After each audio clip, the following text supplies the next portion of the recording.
Ladies and gentlemen, Martha Wainwright.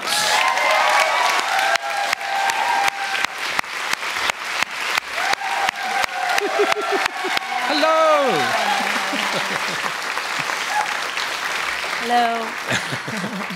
So, Martha, everyone knows you except these two in the front, okay? Okay, good, Yeah. good. I got no idea why they're here. They thought they were going to see Macbeth. Yes. Well, let's get started on Macbeth then. That's right. You know? We can do a bit of that. That's like it's a really common nightmare for performers. I don't know if you've had that nightmare where you're the lead in the play and it's opening night and you haven't read the play, let alone learnt your lines. Yeah, yeah. So if we had started in on Macbeth, it would have been a living nightmare. Yeah, yeah. So that's or the common nightmare where, like my common nightmare is that I'm on the radio, for example, and I just have no idea who I'm. Right, exactly. Yeah, It just dries completely, you know. And it's happened. I unfortunately didn't get to see all the shows of hands, so I have no idea who put their hands up. Have you played here? Have you performed at the Opera House? I have twice. When was that for? I did it for my second record, and then we did the PF here as well. Ah, right, yeah. Concert hall? The big one. Yeah, the big one. Yeah. Well, that's what they told me. That's right. Well, that's what I told people. I assure you of that. Yeah. Do you have favourite halls? Are there favourite places where when you get there? Well, this one, I mean, I think that when I came to play the Sydney Opera House, the first time I played the Sydney Opera House was in 2005 for the Leonard Cohen tribute. Right. Yeah. It was made into a great documentary and in many ways launched my career in some ways because a lot of people saw that movie and had never heard of me, obviously. I hadn't even made a record yet. But playing here and headlining here, I think for me was a big moment for me in my life because it meant that I had made it in some way. Yeah. You know, at least temporarily. Yeah. Well, at least in Sydney. Yeah, at least in Sydney. Well, that's something. Yeah. It's a lot. Actually, I will bring up a little point about Sydney that I noticed from your recent record. Goodbye to the City, Good Night to the City. Good Night City. Good Night City. There's a song called Before the Children Came. Yeah. In this, you suggest that you made love in Melbourne, Adelaide and Perth. Yes, before the dawn, yeah. But not Sydney. Oh, there just wasn't enough. There wasn't enough room for the phrase. It was Really? all throughout the whole. Really? So it's a scanning lyric issue. It's not. Yes, exactly. It wasn't something about Sydney that put you off, or No. Something about it turned me on. Yeah. No, and 9 months later, you know. Yeah. So, yeah, we were conceiving a child. I have an Australian child. You have an Australian child. I really, do. don't you? Yeah. A Joey. That's a joke. Did you call her Adelaide or Sid or Mel? Name her after an airport tag? Francis. Yeah. Francis Valentine. Did you? Yeah. Francis Valentine. Oh, that's his name. Lovely. What a lovely child that must be. Yeah. Sometimes. Yeah. Yeah. Well, lovely to have you here, and fantastic to be doing this. Martha and I haven't really planned anything. We said, Clearly. you know, Martha said, "What do you?" I said, "What do you want to talk about?" And then she said, "What do you want to talk about?" I said, "Well, no, we might start with music. You know, we might delve into songs a bit, but beyond that, we don't know anything." You are welcome, of course, at the end to put up a hand, get to a microphone, and ask some questions. So let's start. Let's start with music and songs. I read a nice piece that you did, I think reasonably recently, looking at sort of 10 or 12 albums that really meant a lot to you. It was for an online site, I think, and it had the album covers and a nice little description. I liked in that the sort of mix of things like Leonard Cohen, but then stuff that any girl of your age would have liked. There's Leonard Cohen and Cyndi Lauper. It was a nice mix. Well, I think that was the,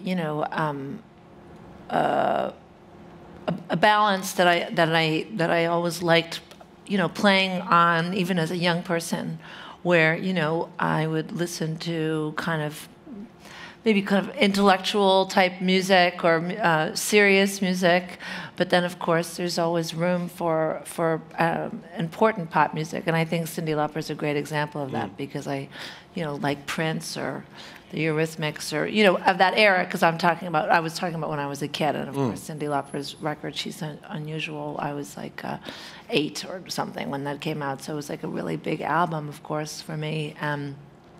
But it's always great when great pop artists bring along with them true artistry and into pop music, and shake things up, and that to me is that's a great thing. It's not anything I don't think I do it really in my music so much. My music is probably slightly more marginal, and rests more in that. But I always wish I could have been one of those pop artists who was greatly successful, but was also kind of quirky.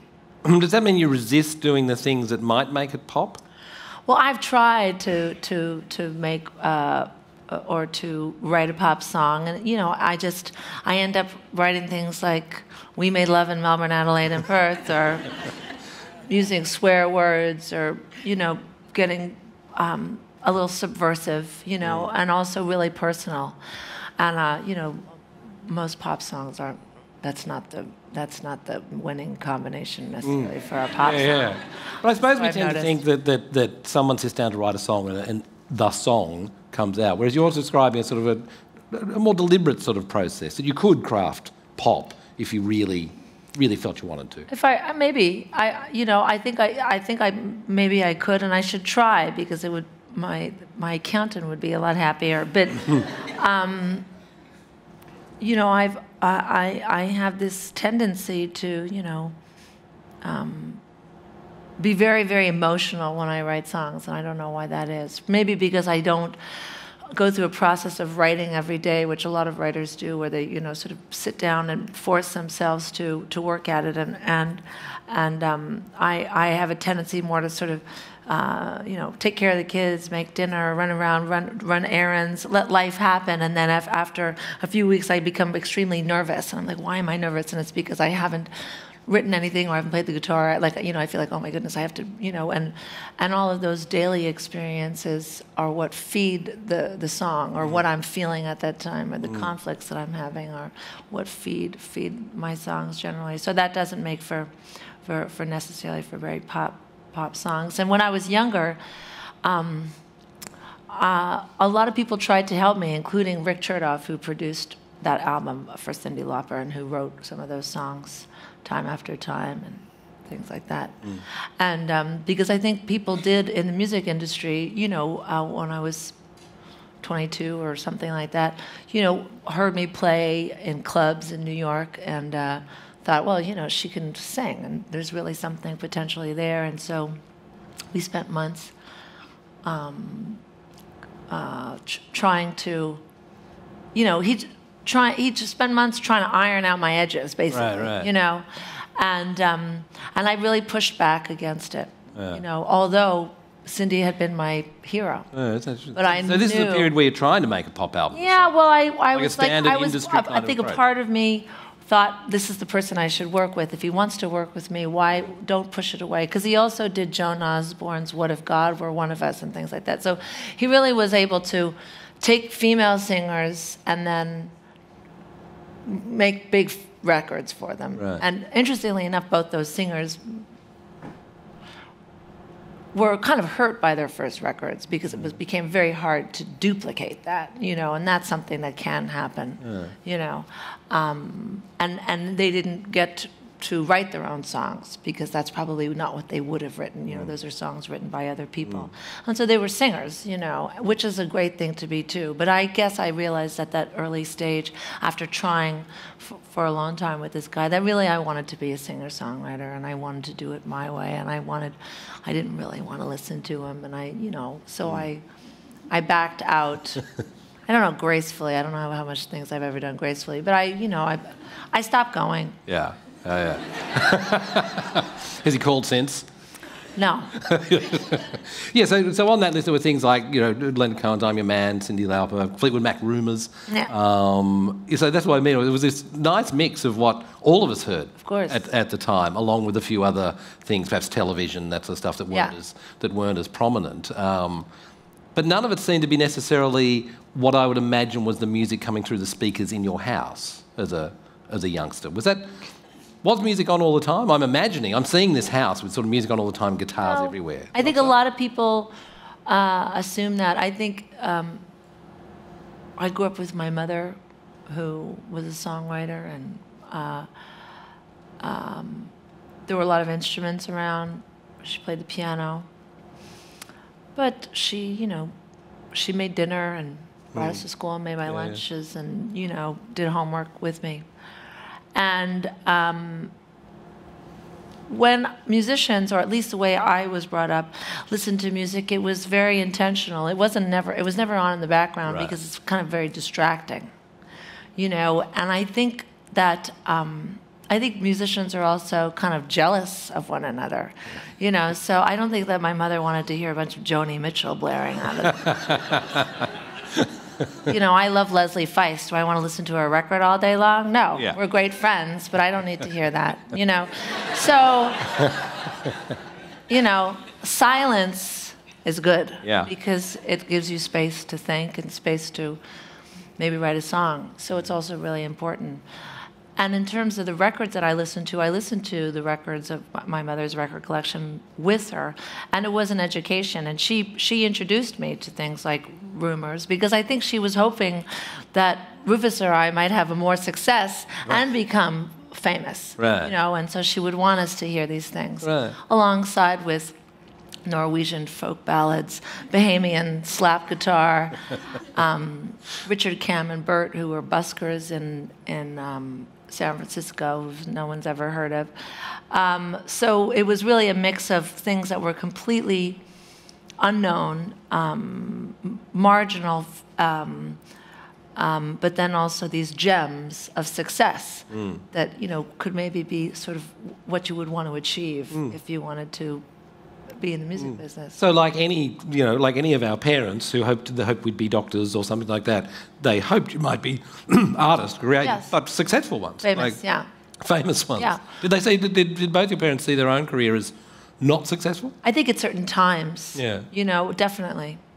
And I think that's a tendency, for a lot of artists, because their careers music careers generally are very much like a roller coaster, and you have these low moments. So, you can, you could be playing in a club and go, 5 years ago I was at the Sydney Opera House. What's going on? And you internalize these things and feel, is it the mistake I'm making, or why aren't people buying this record, or there's less young people in the audience, whatever it is that would trigger that, because it is such a ego-based profession, so you just take things very personally, or at least I do, and I think that, I think my mother and my aunt, Kate and Hannah, I think my mother wished that she had been more successful and wanted to be famous, because she was in the Village in the late 60s, and she saw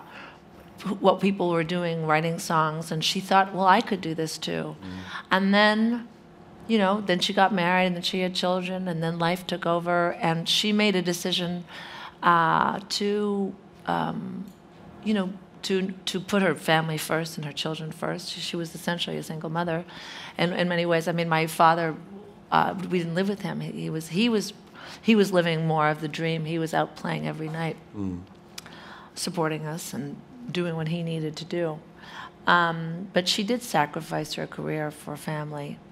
And I think also with my brother and I, our education with Kate, with our mom, was kind of based on that, and maybe did help spur at least Rufus to be as successful as he became, because I think she did want to live out her dream in us. And she wanted us to be successful, and I think she knew that it would be possible to usurp our parents because they weren't hugely famous. When you're, I'm very friendly with people like Sean Lennon, that's harder. Yeah. That's a lot to ask. Yeah, they must look at you and go, oh, that's so easy. Ziggy Marley or Jacob Dylan or something. Yeah, because not everybody knows who your parents are. Yeah. And I think maybe it's also important to believe that your kids are going to do better than you are. In some way. And it's really important to believe that you're going to be more famous than your parents or more successful or more, like it's just some instinctual thing potentially, or at least that's what society wants us to do. So it's a natural kind of thing. And what are you taking from that now into raising your own children? I want them to be doctors and lawyers. I want the same thing. Yeah. You know, if I wanted to be more successful, I would have to sacrifice more than I already am of seeing my children, and I don't want to do that. But I also have to support them and pay the bills and put food on the table and, you know, make sure that if they need to go to a good school that costs money, that exists. Make sure that, you know, if we want to get on a plane and come somewhere that we can, you know, and have a nice enough life to be able to do some nice things. And that means sometimes I have to leave them at home. Yeah, yeah. So it's a hard thing to do. Is it any easier now than it was for your mother, do you think? Is it... Like, do you think there's, you know, perhaps your husband has a better attitude or a different attitude than a man might have had back then, or perhaps the circumstances are better? Oh, I think it is easier. I think, sure. I think that, you know, women, you know, were probably. I brought my kids on the road, and it works, you know, and people are more used to seeing that. More open to that sort of thing. I like them running around with little headphones on at sound check. Sound check. You know, but you know, us circus people basically have always done that. I remember Linda Thompson talking to me about she and Richard brought the kids around, and there wouldn't be any babysitters. They would just plop them on stage. You know. Let's go back. Let's go back to music. There's those albums. I'm always interested in, sort of, say, with a songwriter, what for you are like the benchmark songs? Like when you write something, and what in your mind are you ever comparing it to? Is there a top three or a couple of songs that just sit there and you go, oh, this is just about as good as, you know, whatever? Or do you try to push that kind of thing away? Yeah, no, I don't do that. I mean, maybe at the beginning, you know, I wanted to think of when I first started writing songs, I go, you know, is this any good? And but I don't really care, or, you know, if it's what I can do. You know what I mean? You know, who do I compare it to? I don't know. I don't compare it to anybody in the moment. Although I would say that singing other people's great songs, you know, whether it's Leonard Cohen songs or Cole Porter songs or Edith Piaf songs or people that wrote for Edith Piaf. Or my mother's songs, or my father's songs, and I've sung some pop songs too. Hopefully that's in me, and I'm now understanding why those songs are great, and that can then be transposed into my own songwriting. And that's certainly what I wanted to do with Edith Piaf, in the sense that I wanted, when people to look up her name on a computer, that my name pops up. And, you know, so I wanted there to be an affiliation that she had no control over, poor woman, you know, so that an association, and you know, and also with writing or singing Leonard Cohen songs, you know, you hope that you're absorbing some of the brilliance by just uttering the words, perhaps, you know, fingers crossed, that it raises some bar in you to try hard, you know. But what I was told by my Aunt Anna early on was to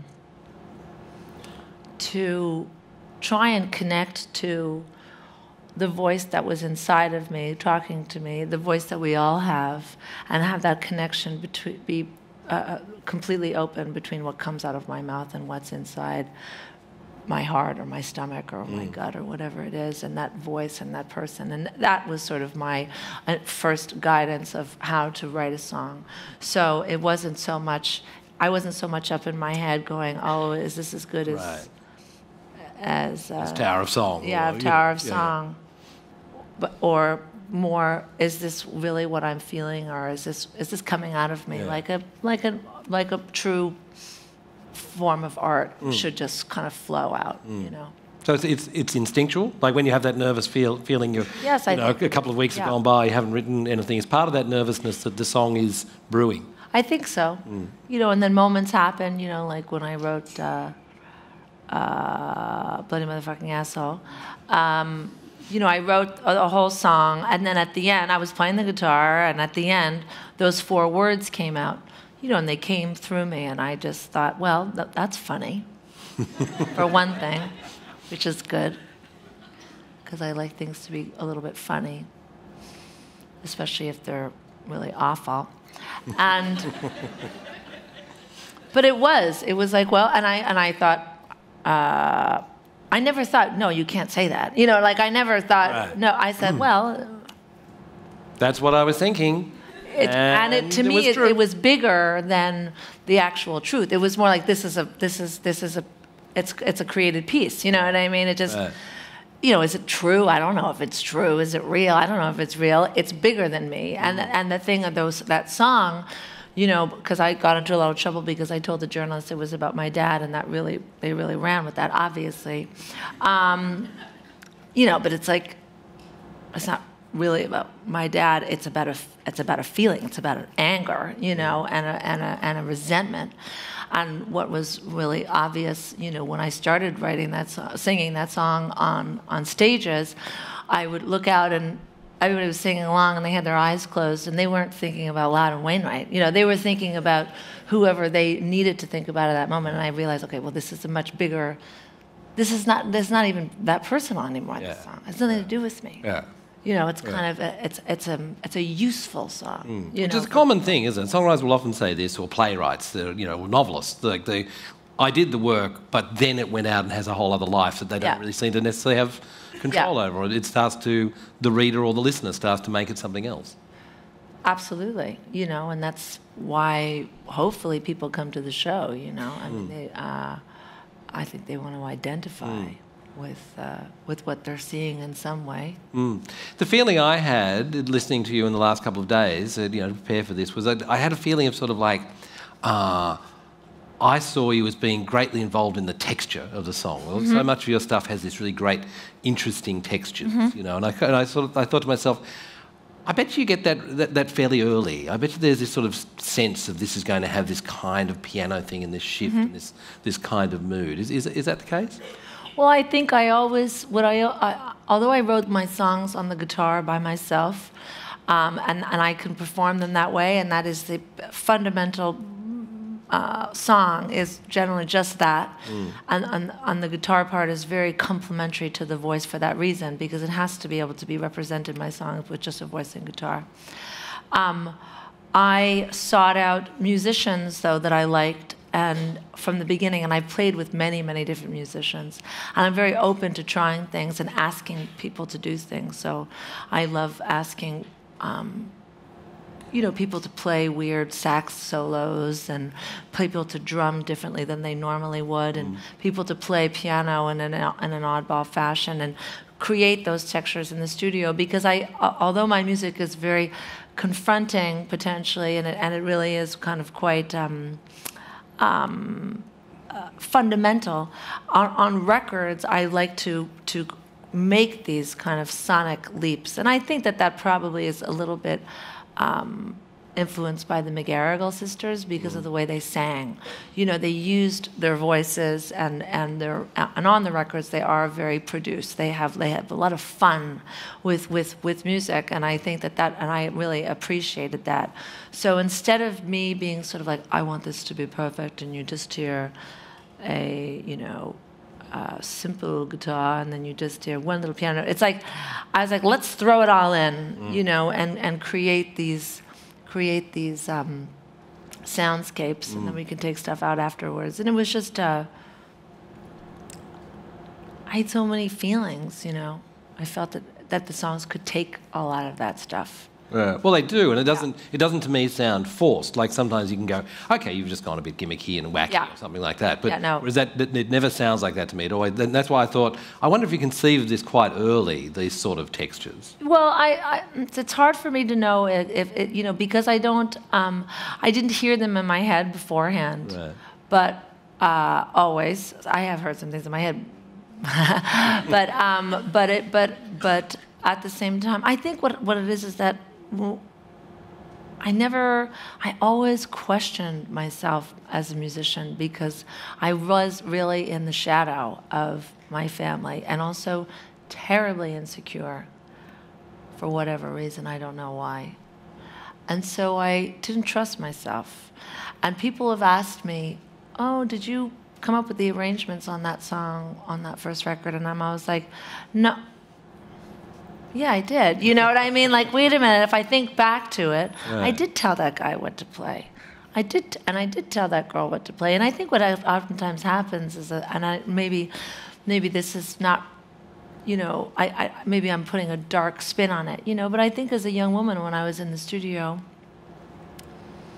people don't always take you very seriously as a woman in the business. And there I was with my guitar, and I thought, gee, aren't I lucky? All these people are helping me. And, well, maybe it was the other way around. Yeah.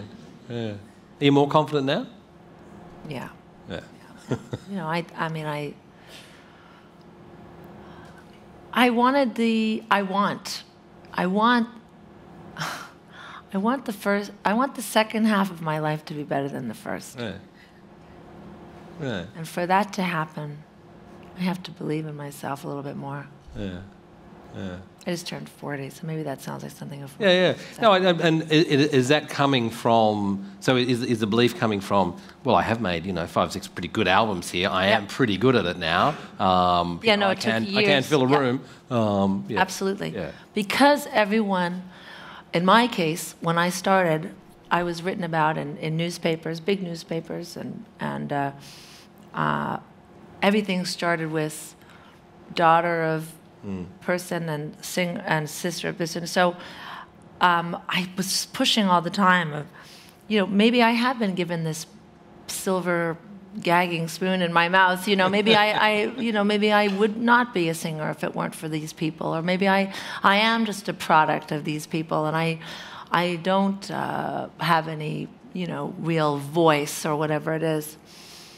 And through making my own records, through playing night after night after night and getting better and better and better and crafting and ending up at the Sydney Opera House and all these things, then finally after years I went, you know what, I have accomplished something of my own. Because I always I've been so proud of where I come from and the legacy of my parents in particular, but I needed to create my own in order to feel a little bit right. Oddly enough, the second daughter of a famous musician I've spoken to this week, the other one was Bebel Gilberto. Oh, yeah. So Gilberto is her father. Yeah. Invents the guitar style for bossa nova. Excuse me, that sort of thing. She's quite a character. Yeah, she was great. But the way she talked about it was almost that Dad doesn't approve.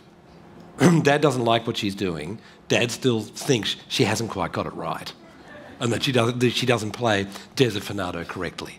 When she does it, that sort of thing. And I said that's as much as a burden of anything else. And she just went. You see, she slumped a bit. Yeah. Yeah, no, I mean that's dads. You just learn how to lie, better. That's right. You're beautiful, daughter. It's great. Love what you're doing. It's not dads. That's not dads. That's an egomaniac. Yeah. Who wants to be more famous than his kids, and whatever. And it's also the weight. With that, I felt the weight of a tradition. Where they've established that kind of thing. It is bossa nova. And you could feel this sort of weight. It's like if your dad was Duke Ellington or something. Yeah, it's too much. It's like so much pressure. I was thinking about my brother and our dad, where there was like a clear competitiveness, like a father and son competitiveness. I think it's really common.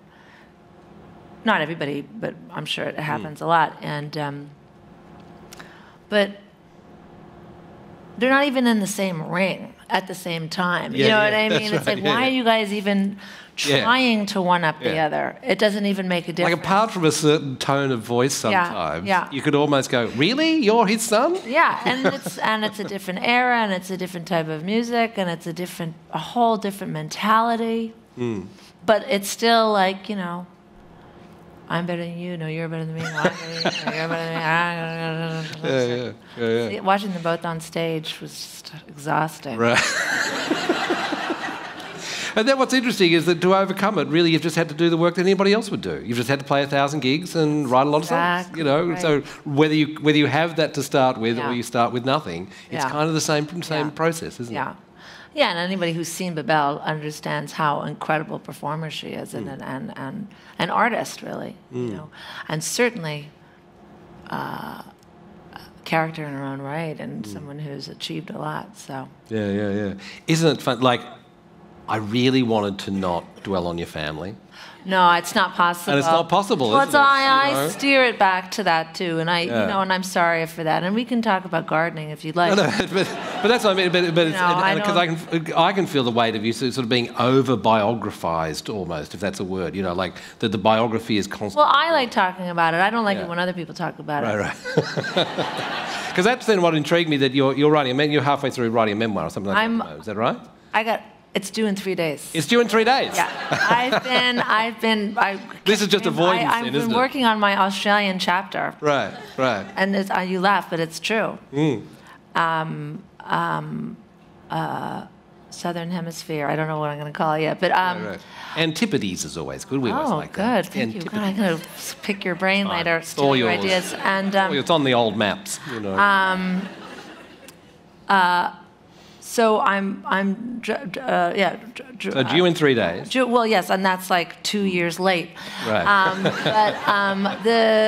I want it off. I'm so tired of doing it. I want it off my desk, but my desktop, my laptop. But I've been talking a lot about my family, you know, and it's hard not to, because it does relate to who I am as an artist, and I.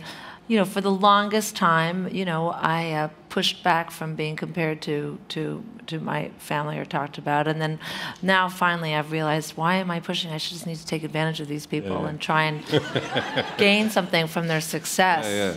Yeah, well, that's why I was intrigued, because I thought, you know, you talked about it all the time, that sort of sense of wanting to get out from under it, but you're going to write the memoir, which means you're just straight back in it. Yeah, of course. Are you finding anything new about the relationships from writing the memoir, from spending that time thinking about it, from crafting it into something other than song? I wish I'd spent more time with my father. Because I would know him better, and it's better if you can do that if you're getting divorced and separated.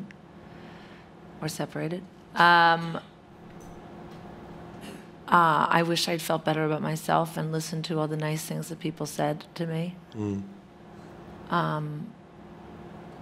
You know, I wish I didn't think that I was ugly and fat and everything else, you know, and it would have been a lot easier. But those are also the things that fueled all my songs. Yeah. So I kind of needed those insecurities and those pains and those knocks. And I think that, you know, that's made me, you know, the kind of songwriter that I am. Can you get tired of mining the life as such, you know what I mean, as a songwriter? Yeah. Like, Well, I've started making shit up now. right. It's better. Because I got in so much trouble writing songs about people in my life, and I wrote songs about my husband and my marriage, and that really didn't go down that well. And, you know, I gotta give it a rest. Right. So, you know, this last record, Goodnight City, I've really tried to do that. I have a new subject, of course, this is my kids, and so, but the songs are nicer for that reason, because they're about 7-year-olds and 3-year-olds, so they're not so mean. Wait till they're teenagers. No, I thought about that. Don't worry. And so I figure I got 10 years, so, and then I can really let it out. And but the other songs that I wrote on the record, for the first time, I am trying to be kind of a little bit more subtle, or I'm writing it from the point of view of somebody else, or In the song that you mentioned before the children came along, which is set in Australia, I'm trying musically to be more expansive and to be a little bit more creative and use my voice in this really swooping way and be more orchestral and more tell a story rather than navel gaze onto, you know, why did this asshole hurt me or whatever it is, you know, and just sort of be more outward looking. And I think that that's maybe comes with getting older, and I have a tendency to come to things a little late, and stay up late too, and you know, just a little bit more forward thinking, outward gazing, positive, and more creative. And I wonder, I don't know if it's going to last. You know, this next record might just be a total tell-all about, you know, the next one I make might be a total, you know, just a vomit of too much information about my private life. But it was just nice to, for a minute, just sort of be more outward looking. Yeah. Is there, I mean, I would imagine that the other respite from that would be something like another Piaf album. Yep. That you would find either more Piaf or European songs or another artist. Yeah. That you would like to. Yeah. Is there something like that on this? Well, yeah, it would be hard to do that. Well, it's not that it would be hard to do that because on this record, Goodnight City, half of the songs I wrote, but the other half I did not write. Right. They were written by other great songwriters for me. So basically I'm taking advantage of people. Once again, I'm learning how to do this. Or let's get these people, these songwriters who I know who are more famous, that have made more money, who know how to write a pop song maybe, and use them, you know, and then just have me sing over it. Yeah. They don't know, Yeah. you know. Yeah, they yeah. just think that they're, you know, that they're doing me a favor. Is it right? I noticed one is novelist Michael, I never know how to say his name. Michael Ondaatje. Michael Ondaatje. Is that right? So, Yeah, some people Ondaatje or Ondaatje, but no, but he wrote a song? he wrote a poem. Right. So, like, he's won a Nobel Prize, you know. Yeah, he knows. And Glenn Hansard, he has an Academy Award, I think. So he does. So let them show me how the money, you know, and. Yeah. Let's. What are the things you said we could talk about gardening? Do you garden? What are the things you do if you're not songwriting? When you're not raising the kids, what are the other things that are? I like to cook. I'm a big cook. You cook. I've always cooked. Yeah. But I cook in a way that, you know, in a way that my mother and her mother cooked, in a very you know, just a very natural way. I don't follow recipes. I see what's in the fridge. I do it that way. But I started. I'm going to. I hope it really happens because I made a pilot, a television pilot, for a show called "Sing for Your Supper." That's set in my house in Brooklyn. In Bed-Stuy, where I invite my friends over who are songwriters. We make food and then we sing in my living room. And so I had Nora Jones over, and we made fried chicken, which is her favorite recipe from where she's from. She's from Texas, and then she comes into, and then we sang like 3 or 4 songs together. And so that's sort of the concept of what I'd like to do, because really have it be about music and a great performance. But so many of the times when you see artists like that, you know, they're you know, with the band, or completely done up, or they're only singing their single, or, you know, with the idea is that if I can get them to come into my living room, give them some wine, you know, make them cook a little, sweat a little, put an apron on, and then sing a song. Yeah. You know, that. Well, you can often forget, can't you, now, like, because so much music we hear is so produced, you can often forget that these people just have great voices, and they play the piano really nicely. You know, that's a beautiful thing to be in front of as well. Yeah, and to see that, and to see them in action with their apron on. Yeah, and do you know what's going to happen to that show? Well, I'm hoping that it's going to be picked up. Yeah. I'm going to go over and talk to the people over at ABC after this. And see what I can do. Yeah. I know people. They'll give you almost no money for it at all if you like. You know, that's pretty much how it works here, I think. You know, the other thing that I think we're doing to everybody who arrives from North America at the moment is we go, how is it over there? What's happening? So how's it feeling for you? Well, you know, I mentioned my house in Brooklyn, which I do have.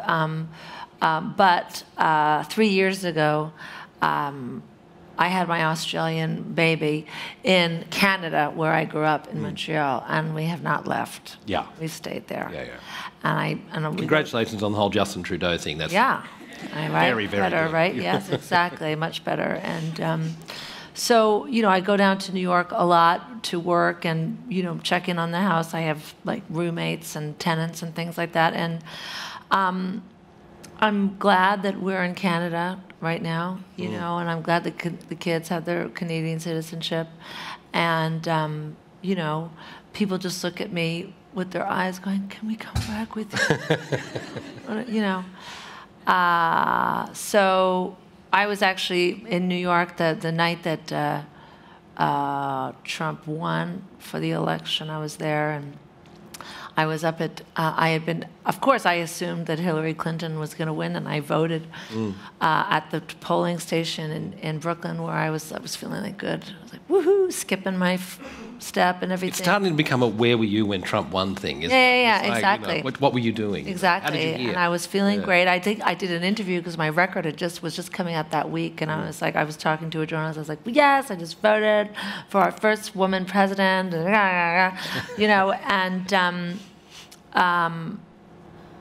I was supposed to go that night to the New York Times building to do a live Facebook, when they do that thing, and I was going to sing some new songs from my new record, and it was going to be like a celebratory thing, and I was going to be on at like 10 o'clock.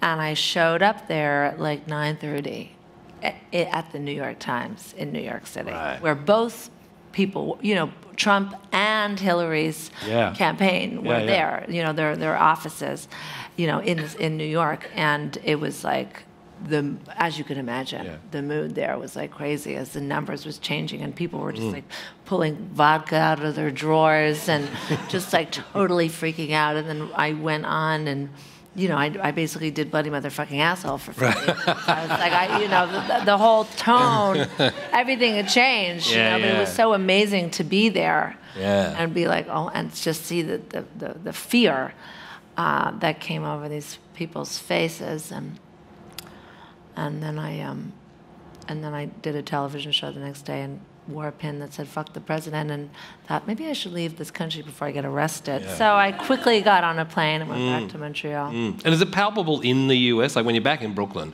is there a palpable sense of nervousness or apprehension or? Well, yeah, I mean, I think there was a sadness. I mean, I'm sure people have sort of like moved on from it, but I think there was a general fear, a general sadness, especially in the communities that I know of, artists or people who feel threatened, people in the gay community and the trans community, people who are not white males, and I think that there was a lot of fear of what's going to happen to us, what's going to happen to the laws that have been set up to protect us, what's going to happen to, I think with people who were sick and who have Medicare, or Obamacare, or like things like that. I think that that's really, really, really frightening to them, and I think that still exists. And then certainly coming here last week, the layover was in Los Angeles. How many cops there were in that airport? It was disgusting. Well, take heart from Western Australia. The worm might have turned a little bit, might be into luck.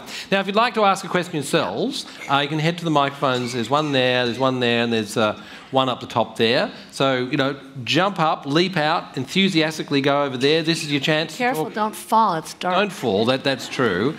This is your chance to talk to Martha Wainwright directly. Right, she's right here. She's 10 metres away. So a fantastic opportunity to ask her anything you've always wanted to do. We have our first volunteer. Your name is? Samantha. Hello, Samantha. What do you want to ask? I've got two questions, if that's all right. Okay. And just before you begin, so head to a microphone now if you want to ask a question while Samantha's asking. Off you go, Samantha. Okay, so I've got two very different questions, and one's a bit random. So one is there anything particularly Canadian in your songwriting? Either the Canadian songwriting tradition or just having grown up in that culture. And the second one is, what's been the most difficult thing for you to write about in your memoir? Okay. So I think it's really obvious that there's a Canadian songwriting thing going on. Oh, I think so. Whether it's Joni Mitchell or Leonard Cohen, or there's a lot of them. you know, and I think it has to do with the expansiveness of the country, you know, and the space of the country. But I also think it has to do with the security and safety that you feel when you're living there, which maybe people feel a little bit here too. But being on the border of this other place of the United States, which seems much more chaotic, I think afforded and awarded a freedom for young people in Canada and a calmness. So when I was writing songs in Montreal, I had a lot more time on my hands. I could do anything. I felt much more open. When I went down to New York, although I was inspired by the city to write songs, there was such a competitiveness, you know, and this kind of, you're right up against everything, and this kind of like, I gotta do this, you know, and a kind of a speed to it, and a kind of, what are you saying, you know, what kind of music exactly, and who's gonna sign you, and who, you know, what is it that you wanna say exactly? Whereas I find there was a kind of a, less people are watching you when you're growing up in Canada, less people are on you, and I think it allows for perhaps maybe a more open way of being creative that is kind of more interesting, potentially. I don't know if that makes sense. Yeah, so there's an attitude rather. Is there a sound, do you think? I mean, you mentioned the expansiveness. We often think that here, that well, no, I think there is an can have this expansive. I mean, bigness, yes, you know. and of course, I think you know, Joni coming from the middle of that country and those just big spaces. I mean, it must affect how you see things, you know. And of course, like my mother and my aunt, they have these kind of, you know, traditional sounds and these rolling sounds in their songs, and you just sort of imagine them driving through the Laurentian mountains, and you know the coldness and needing to stay warm, and the backdrop of the music, which would have been traditional music, which sounds a lot like kind of like Irish or Scottish traditional music, you know, ping ping ping ping, you know, like trad music. So you could hear it in their music, you can hear it in what they do. And you know, like in American music, you know, with bluegrass or something, you might hear the plaintiveness and the poverty, you know, and it, you know, which is so valuable to music. It really speaks really heavily. So I think it is reflective of where you're from. And the other part was about the memoir. The memoir. Most difficult part. Thing to write. Finishing it. Yeah, 2 more days. You know the great Douglas Adams quote about deadlines? The writer of The Hitchhiker's Guide to the Galaxy. He says, I love deadlines. I love the sound they make as they whoosh by. Yeah. You know, the hardest part was deciding what would stay in and what wouldn't, because the memoir is called Stories I Might Regret Telling You. I've sort of set myself up. But I want to say things that are hard to say, but they will have an effect on some people's lives. So I have to decide what gets kept in and what gets kept out. That's hard. Great questions. Thank you so much. Excellent. There was one over here. We'll go side to side. Hello, what's your name? Hi, David. Hi. Hi, Martha. Can't believe I'm actually speaking to you now. This is crazy. Good. But yeah, I got 2 questions. I'm from Taiwan, by the way. Flew here just to see you. Really Oh my treat yourself. goodness, So great. you flew here for this. Fantastic. Oh wow. That's great. Are you coming to the show tonight? I just heard about the show tonight, so I'm gonna go buy the ticket. I haven't got a ticket yet, but I think You can have a ticket. You're on the list. My God. Yeah.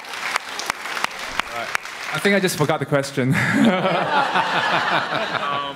so I got up. Sorry. What's your last name so I can give it to the tour manager? Do you mind telling me? Or you can write it down and give it to somebody here, and we'll get you on the list. Okay. I see, right. Yeah, I got no questions. Good. Right, so I got 2 questions. One of my favorite albums of yours is the PF album, you know, the Sans Fusil Ni Soulier. Soulier à Paris, yeah.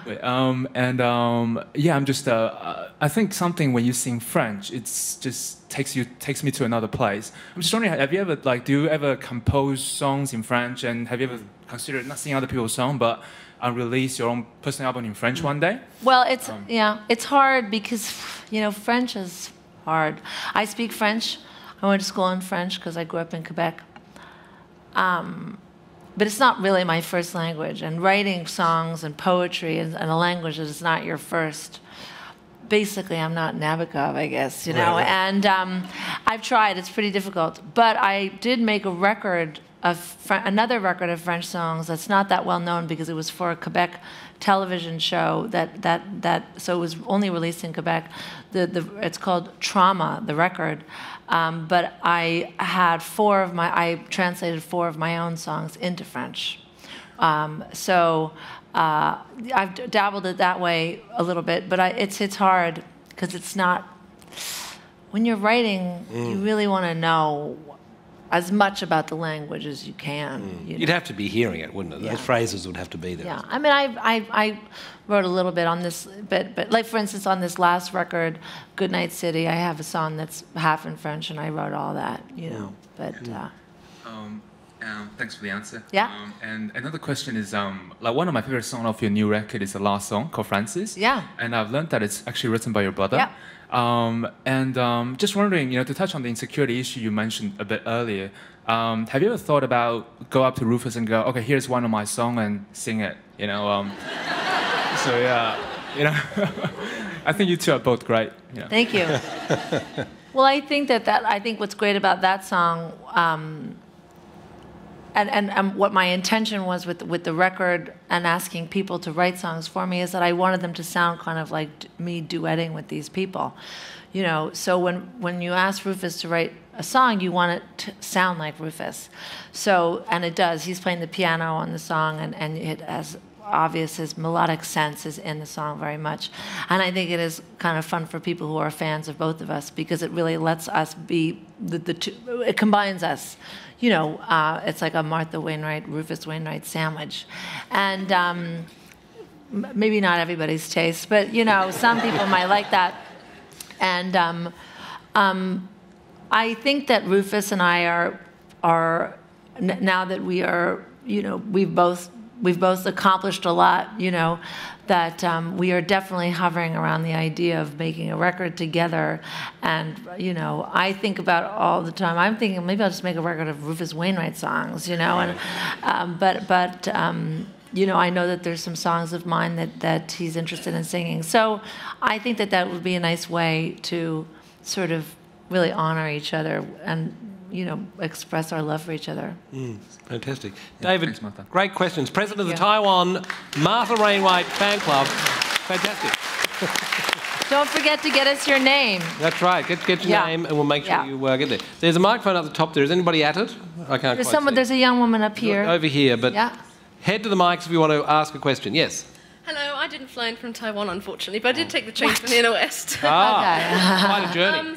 I just wanted to ask you, you touched on earlier your experiences as a woman in the music industry. And would you say when you started off in the music industry, you had any preconceptions of your role as a woman?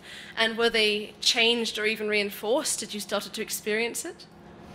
I think probably to this day, when I get on stage at a festival or something like that, and the stage is graced by a male performer before or after me in a similar time slot, I am going to assume that he's getting paid more money. Really? Yeah. Yeah. I think that's probably a safe bet. Yeah. And that's. Do you think that's nothing to do with ticket sales, record sales, or your drawing so I'm saying when I'm doing a festival, like meaning that person would be in the sort of similar level of what they can do financial, what they can do their draw-wise, or their level of whatever, like how many people know them or whatever. So right. I would assume so. Yeah. And why still? I mean, because I always tend to think of you know, show business is bums on seats. So if you can draw, you know, you get paid. I think maybe, I mean, look, I'm sure there's some really strong women out there who insist on getting paid the same amount of money. And some guys who don't even know what's going on and they don't, you know, and are getting screwed over. But, you know, I think that there's a sense that, or us women have a sense of like, oh, we should just just take what we can get. Aren't we lucky? We've made it this far, you know. Oh, I'm so happy to be here. And that doesn't mean that I'm not happy to be here or that I don't think it's enough money. But I think that it's an attitude where we just are just sort of taught to sort of take what you can, take what's offered and be thankful. Was it women in Iceland who decided to only work the hours that they were paid for?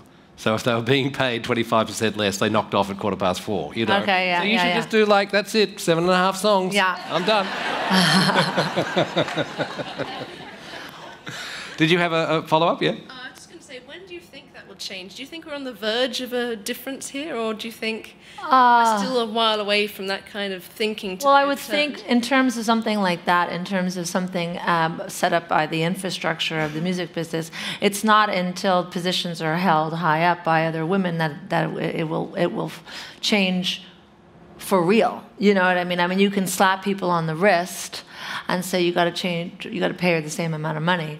But if everywhere down the line, from the promoter to the record company to the festival owner to the thing is more of a male or run business, which of course it is, then it's hard for them to know, and I don't want to paint everybody in this sexist light that it's intentional. I think it's just something that people have gotten used to, And I also think, it's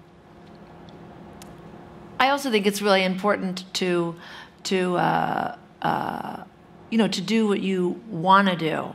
So, as someone as a woman who has children, my instinct is not always to work more or run the company, to be honest with you. My instinct is I'd rather go home. So I think we also have to realize, you can't have it all the time. But I think that maybe if there were, I think that getting paid the same amount of money for the same amount of time is really a good start. Does it feel like a masculine environment? I mean, I tend to think of it as fairly, like the word we use is a blokey kind of world. It's, the way it's... Yeah, I mean, it's like, it's not a woman's profession as a teacher or a nurse would be, there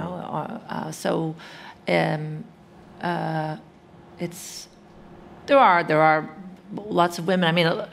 I mean, people were complaining that there's too many female singer-songwriters. Wasn't that sort of a controversy last week on Triple J around Women's Day? Yeah. Some asshole said something. Yeah, that's right. But we gave them a whole day.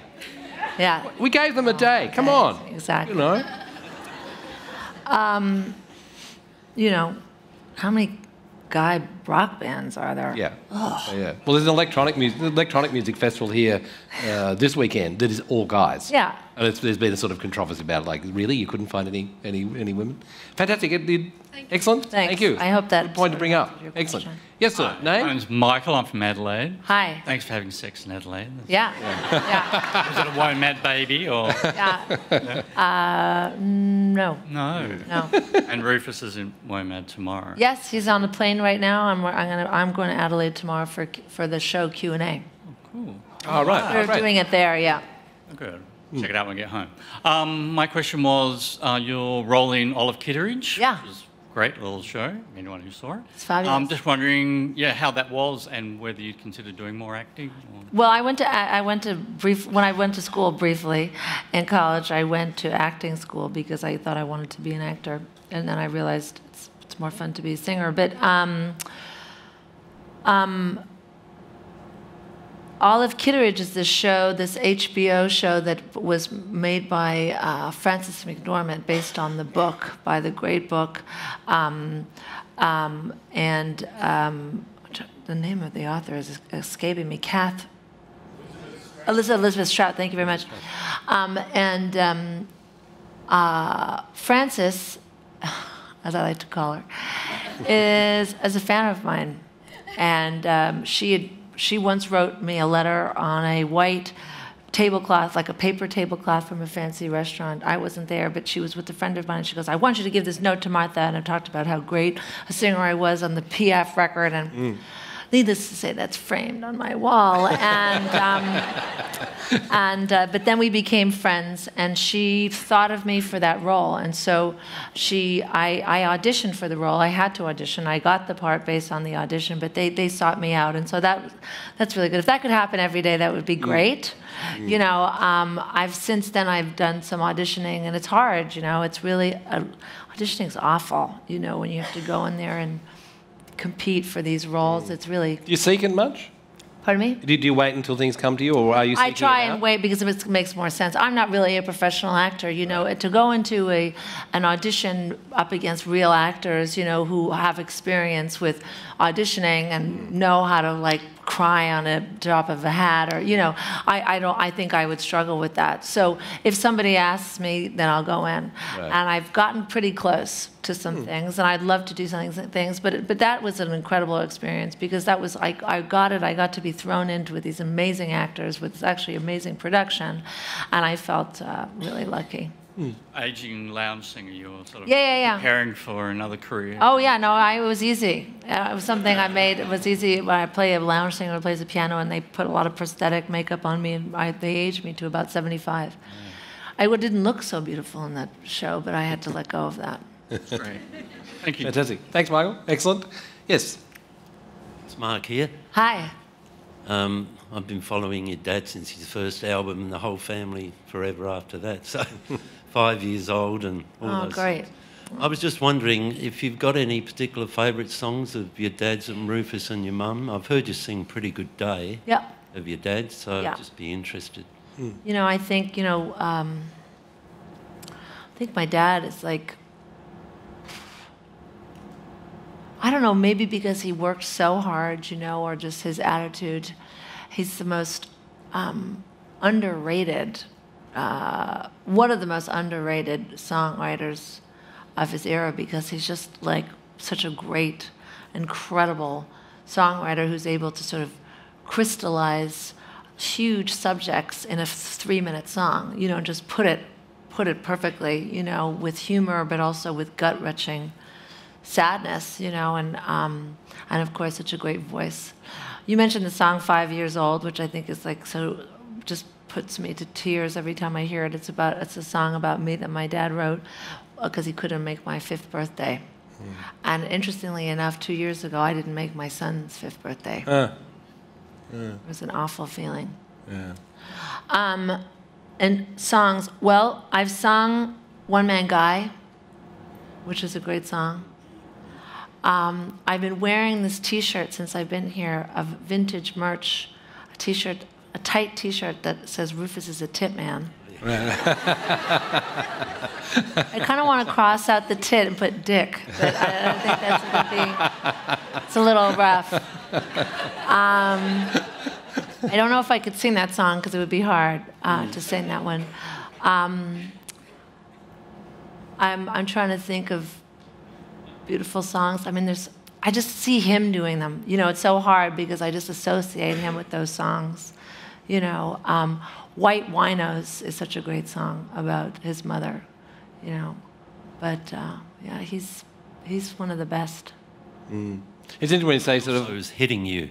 Hitting You. I write about that in my book a lot. I have a chapter called Hitting You, and Hitting You is a song that my dad wrote about me, about him hitting me when I was younger, in the backseat of a car. Just sort of that instinct that I know I've felt, and I know it's happened to me when you're just so fucking pissed off with your kids and they're screaming and you lose it, you know, and you just go and and it happens, you know, and you're shocked, you know, and they're shocked, and you just maybe you just clip them, you know, or whatever, or it doesn't happen, you stop yourself, but just that, and how strong that is and how frightening that is, and, you know, and then he describes how I hold back my tears, but then I let one little tear go by, and he just talks about the phenomena, and then the marriage, and it's just sort of, and it's just so real, you know. He's reasonably rare, isn't he, for the songwriters of those generations. He writes about family and his children and those intimate moments. Well, exactly. I mean, you were talking about why we always talking about your family. This is a deep, long tradition in my family to do this because my dad writes about his family extensively, his marriages, his failed marriages, his kids that he didn't see enough, his kids that he feels guilty about, and not seeing enough. And his father, Loudon Wainwright II, wrote an article for 40 years, an editorial piece for 40 years for Life magazine about his family called A View from Here. So this is something that we do. Yeah. Wow, what a fascinatingly documented family Yeah. that is. What's it like to have those documents? I mean, you've got these artifacts from your Well, I childhood. like songs you know. about me. You like songs about me, yeah. Thanks, Martha. Beautiful question, fantastic. you. Thank you. Time for a couple more, yes. Hello, Hi. I'm Corinne. I'm from Canberra. I don't think hi. you've had sex there. Does anybody have sex? No, there? that's not. I don't. I was conceived in Sydney, so I. Yeah. A dirty weekend, yeah. Interesting theme that's been for the afternoon. I think you're there on Wednesday, but I'd give it a miss if I were you. Thanks for being so generous and honest with your thoughts and your feelings. My favourite thing you said today was that you want the second half of your life to be better than the first. That's something I've been thinking about a lot recently and what I want for myself and my friends and everyone here. And I wanted to ask you if you could give your thoughts on how you might be thinking of doing that, how you might achieve that apart from confidence, or how to build that confidence and go forward. Some of it's a secret, so I can't.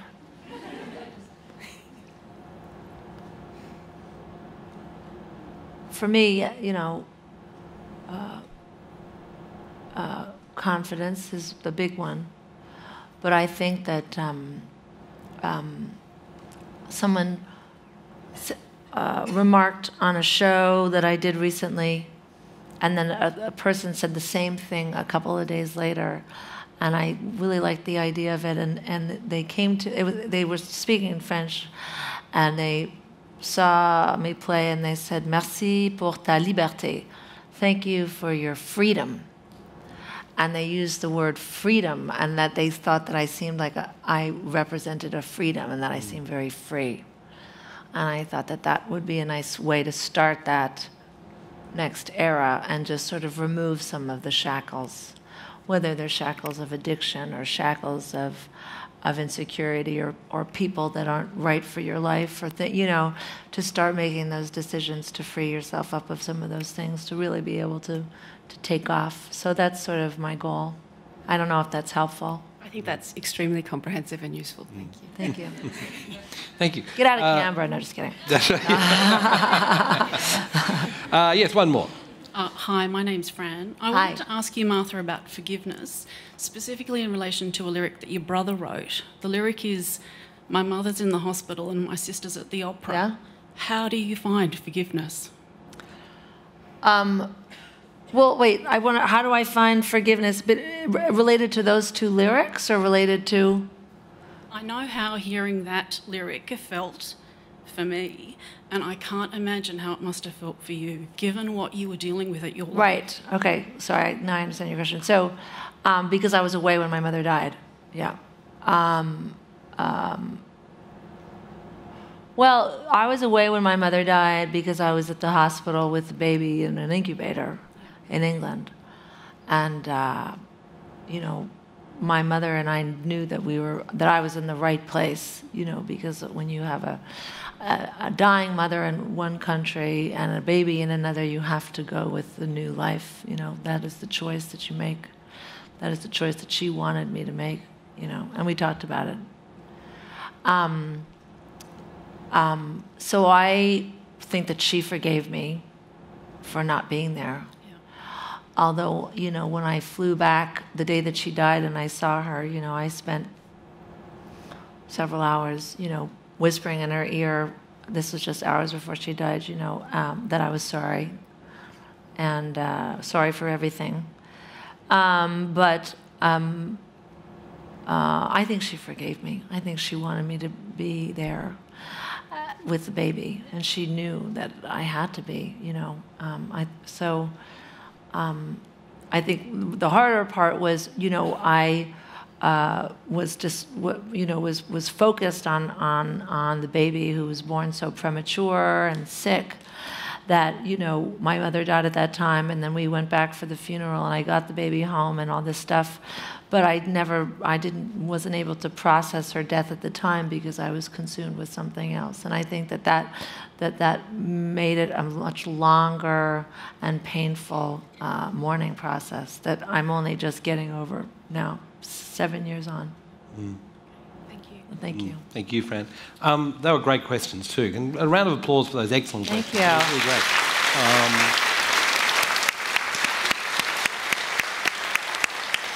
And perhaps says a lot for what you do for people. You know, you should take from those sort of questions that you're really touching people and really meaning an enormous amount to people's lives, and that's what we've been hearing That's here great. this afternoon. Thank you. I appreciate it. I think it's been a great afternoon.